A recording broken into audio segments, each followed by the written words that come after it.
Geography studies the earth in relation to mankind. Man's life is mostly shaped by the environment in which we live, and geography studies the relation between the earth and the man. The study of geography stimulates an interest in and a sense of wonder about places.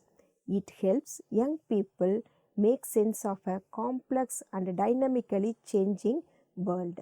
It explains where places are, how places and landscapes are formed, how people and their environment interact, and how a diverse range of economics, societies, and environments are interconnected. It builds on people's own experiences to investigate places at all scales, from the personal to the global.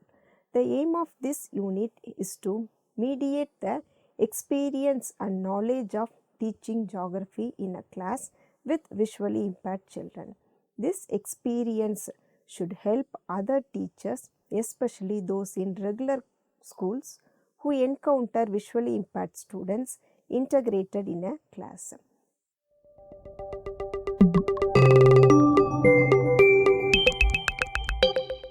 To acquaint the students with the living conditions of human being in different parts of the globe, to enable the students to acquire a knowledge of natural resources, to develop in peoples an understanding of how environment and climatic factors have influenced our life, to develop an understanding of basic concepts, principles, and theories relating to geographical phenomena, to enable the people to appreciate the natural beauty and other physical forces, to enable children to gain knowledge and understanding of places in the world, to enable children to know and understand environmental problems at a local, regional, and global level, to encourage in children a commitment to sustainable development and an appreciation of what global citizenship means, to understand basic physical systems that affect everyday life, example, earth-sun relationships, water cycles. Visually impaired and low vision students have trouble with perception of outside world. Practical experience and spatial knowledge are modest, very often incomplete and deformed. Orientation in space is weak because of lack of spatial knowledge. Students have difficulties with perception of distances, directions, and relations between objects. Students are limited in perceiving dynamic processes and phenomena. They cannot notice changes in nature. Generalization and synthesis are aggravated, that is bothered. Low vision limits entire perception at a high degree. Teaching visually impaired students demands using special teaching methods, forms, different treatment, and principles of work.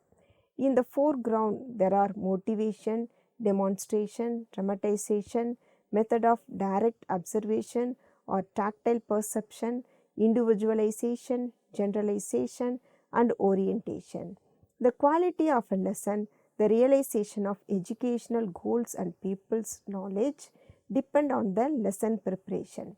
When planning and preparing a lesson, some facts should be accepted. These facts are individual perception, considering perception of blind and low vision student people, differentiation of educational goals, adaptation of teaching contents to the ability of individual peoples, preparation of teaching requisites, textbooks, papers in braille for the blind, enlarged print for low vision students, tactile displays, tactile maps, models, adequate picture materials.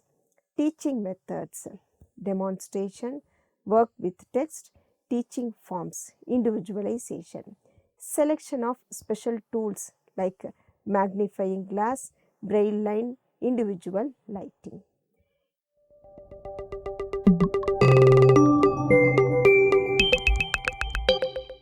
Developing an understanding of our world and the lives of its people is of vital importance for all young citizens.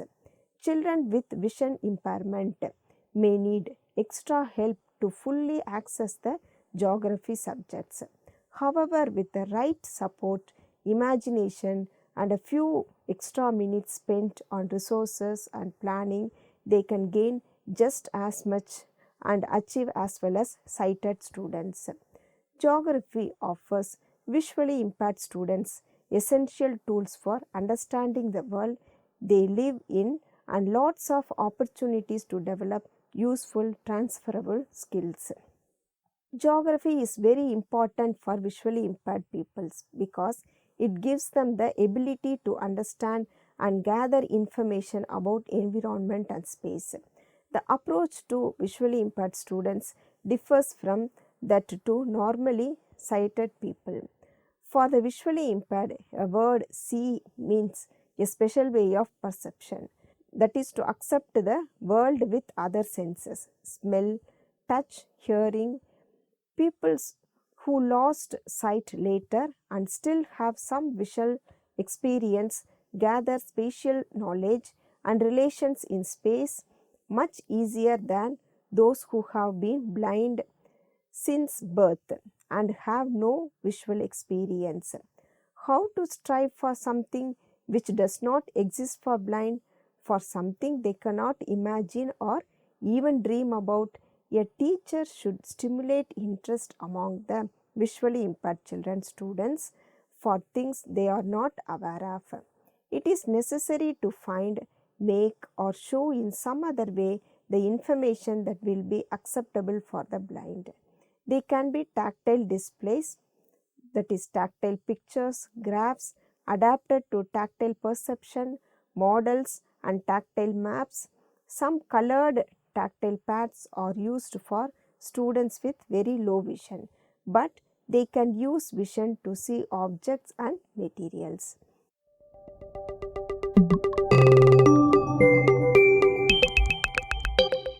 Sighted children's learning is constantly reinforced by what they see around them, that is, colors, shapes, objects at home, facial expressions, book illustrations, digital images, animals, landscapes, skylines, architecture, transport, and so on.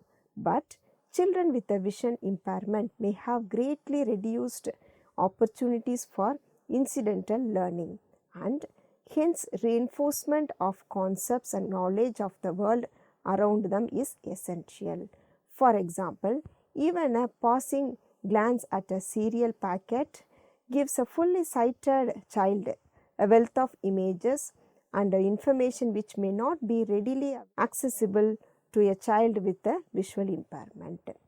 For this reason, it is vital to include as many multisensory real life experiences as possible to enable visually impaired children to develop a shared understanding of the world. Teachers play a vital role in ensuring that visual image and spatial concepts are secure. Example, left and right, higher and lower, brighter and darker, light and shade, the steepness. Steepness means sharpness of a slope, size, shape, distance, and scale. For a child with visual impairment, developing a sense of pond, lake, river, sea, and ocean takes time and patience. As far as possible, link these concepts to real experiences. Many fundamental concepts have to be in place before a map of a continent or the seasons makes real sense. Visually impaired should not be left to their own creativity and independence, but should be led to the object by hand. The observed or studied object should be explained or put in people's hand. At the same time, basic characteristics and extensiveness of the object have to be explained by comparison and put in geographical space. When defining a concept, a phenomenon, or a process, guidelines have to be clear and unambiguous. Unambiguous means that is clear. The understanding of the object or phenomenon will be more clear for visually impaired people when explained with an appropriate model, relief, or map or a foil positively directly on the place.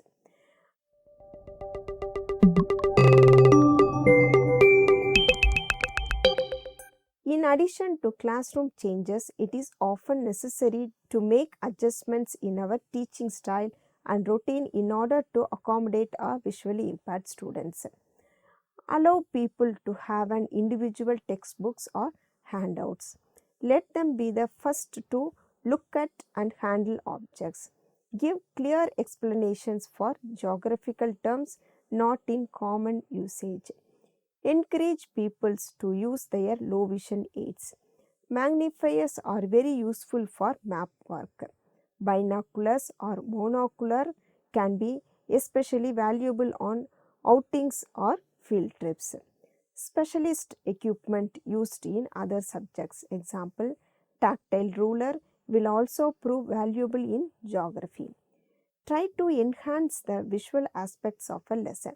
Example, add blue color for water level. Scale is a difficult concept for a pupil with limited distance vision. Mathematical language associated with this should be fully explored.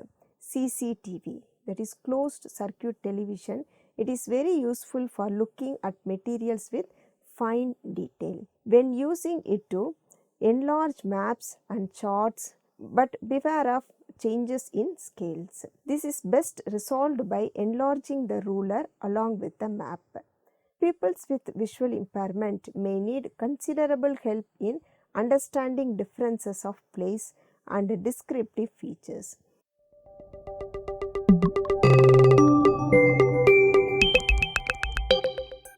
Maps are a standard form of visual communication amongst geographers, geologists, and environmental scientists and play a significant role in the field work. Maps are not only reference sources and navigation tools but are also means of presenting numerical and other structured data in geographical form through thematic mapping and spatial data visualization. If maps are out of bounds to visually impaired students, then their experience of field study will be considerably improvised. Map work is one of the most challenging area of the curriculum for visually impaired children and is important in both history and geography.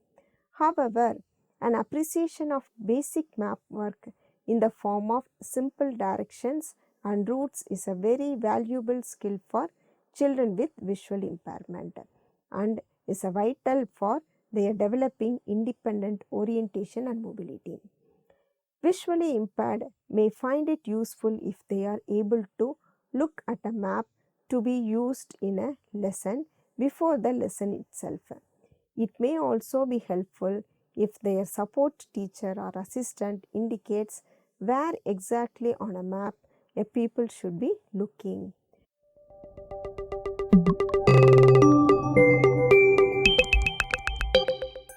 Briefly, we'll see the types and what it means.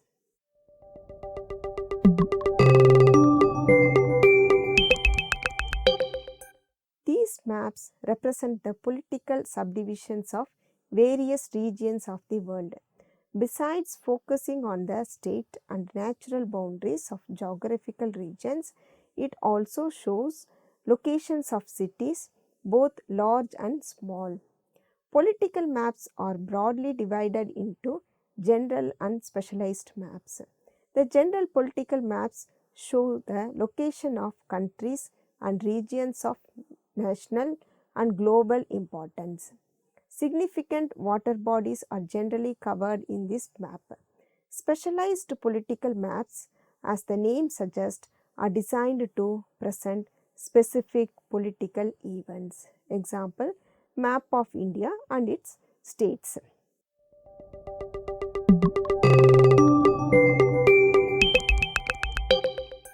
A physical map is one that shows the physical landscape features of a place.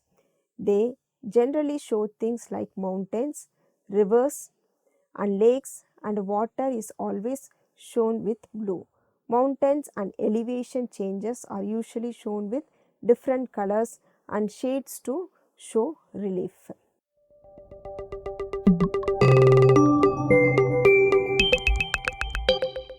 A topographic map is similar to a physical map in that it shows different physical landscape features. They are different, however, because they are contour lines instead of colors to show changes in the landscape. Contour lines on topographic maps are normally spaced at regular intervals to show elevation changes.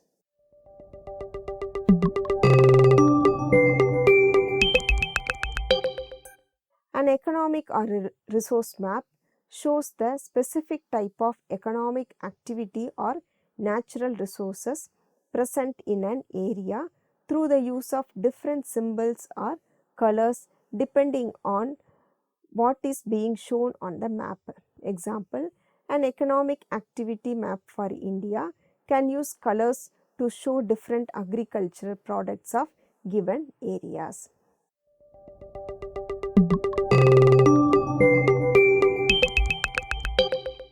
These are specially designed maps that focus on a particular theme connected with a specific geographical region, but it is social, cultural, or economic aspects of a city, state, or country. These maps illustrate one theme at a time. An example of a thematic map would be one showing the population change of India in specific locations from 1996 to 2001. The map shows the theme it is attempting to get across to its audience and uses a political map.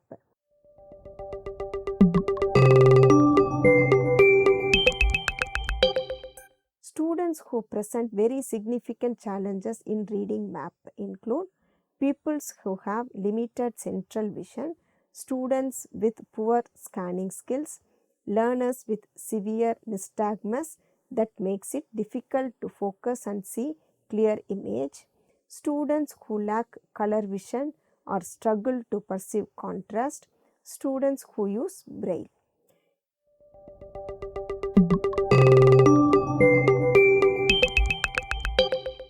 Relief maps. Relief map is a map that uses different colors or textures to show the height or depth of mountains, hills, valleys. Relief is the difference in elevation or height between parts of the Earth's surface.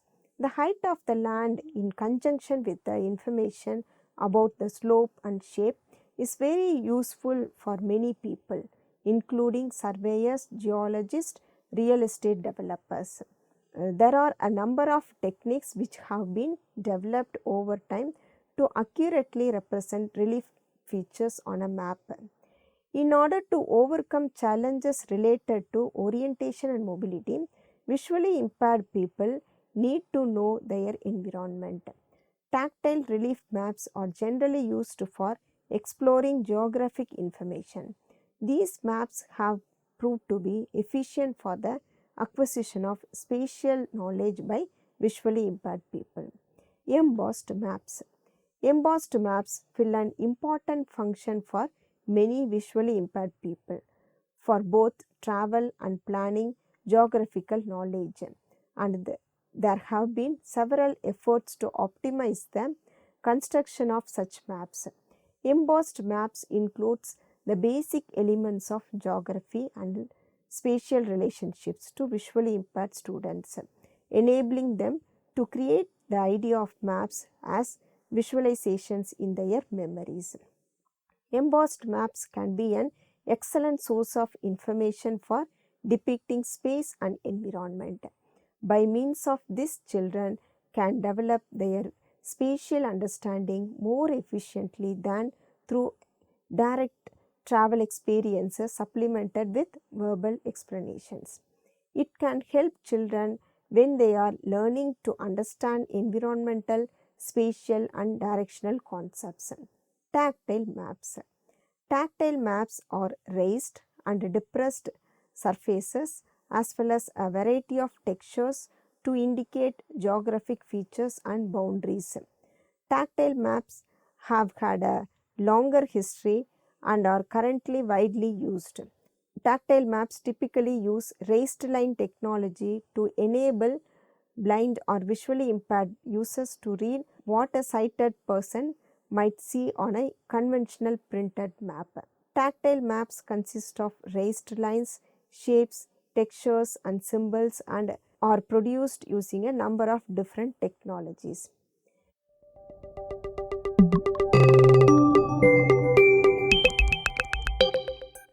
Make the tactile maps as clear as possible. Always keep in mind the point of view of the braille reader. Know the important facts, places to be kept in mind when creating the map. Determine if the original size and textures are necessary to convey the concept, or can simple geometric shapes or braille signs be used to illustrate the concept. Omit unnecessary parts of the diagram, that is, unreferenced or irrelevant sections of a map, so that the original shapes and textures can be presented on a larger and clearer scale. Keep in mind the knowledge level, skill base, and age level of the reader. Use age appropriate language. Edit or proofread the graphic with our fingers, not our eyes, before showing it to a student.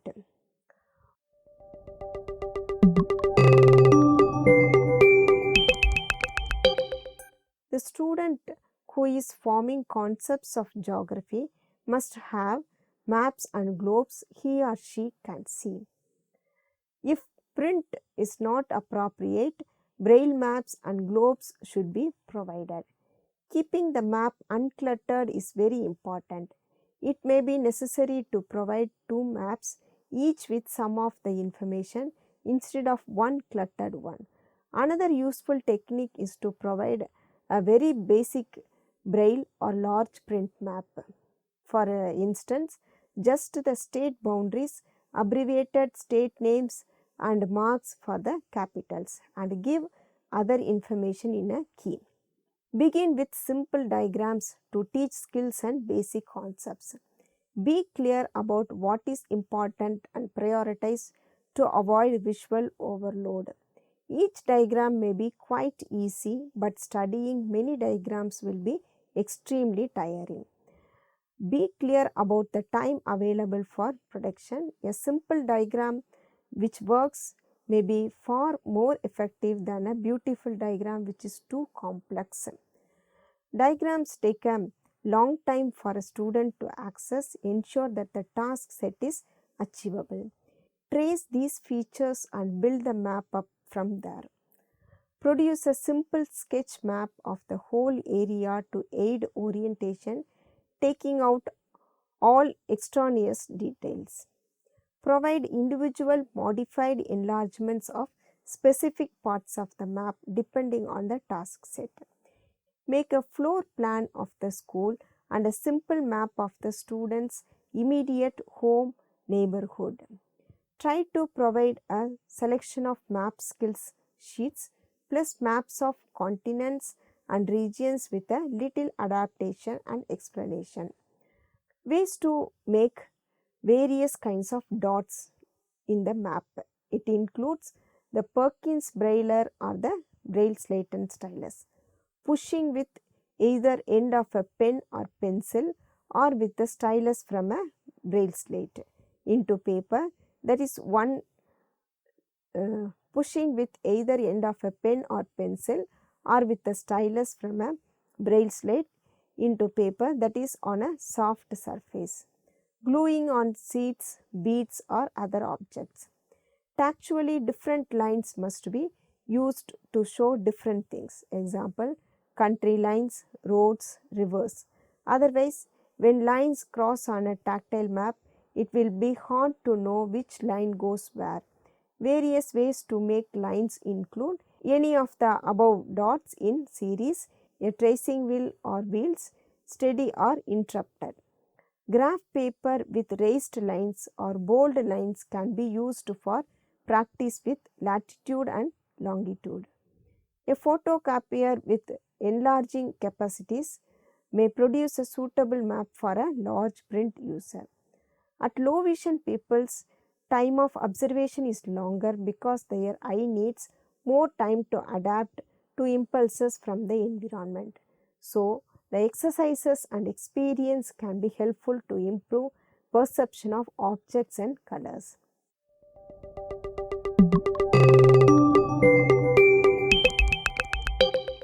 Understanding of the space is quite difficult and complicated for visually impaired.